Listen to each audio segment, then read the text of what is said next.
Hello, இன்னைக்கு வந்து நம்ம மீன் குழம்பு வைக்கிறோம். மீன் குழம்பு உங்களுக்கு பிடிக்குமா? ரொம்ப பிடிக்குமே. இன்னைக்கு மீன் குழம்புக்கு வந்து எப்பவுமே நல்லெண்ணெய் ஊற்றுவோம் ஸ்பெஷல். இது வந்து நம்ம ஊர்ல இருந்து கிராமத்துல இங்கே புதுக்கோட்டையில இருந்து எடுத்து வந்த எண்ணெய். அது செக்கில் ஆட்டினது. ஸோ சுத்தமாக ஆட்டினது. ஸோ அதனால இங்கெல்லாம் நம்ம வாங்குறது இல்லை. ஸோ எப்பயாவது அத்தி பூத்தார் போல முடிஞ்சிருச்சு அப்படின்னா நாங்கள் இப்பெல்லாம் மீன் கறியே வைக்க மாட்டோம். அதுக்கு நல்லெண்ணெய் ஊற்றி வைக்கிறது ரொம்ப ஸ்பெஷல். அதை வச்சு தரேன். ஒரு முக்கியமான 3 விஷயம் இருக்கு மீன் குழம்புல வந்து நல்லெண்ணெய், அப்புறம் வந்து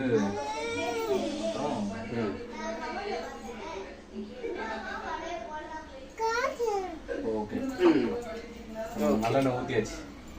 இப்போ வந்து மீன் குழம்புக்கு நம்ம இப்போ சில பேர் கடுகெல்லாம் போடுவாங்க, அதெல்லாம் தேவையில்லை. டேரெக்டாக சோம்பு. நாங்கள் இதெல்லாமே போடவே மாட்டோமே. என்ன பண்ணுவீங்க இப்போ? நாங்கள் வந்து என்னது மீனுக்கு தேவையான மாங்காய், மிளகா,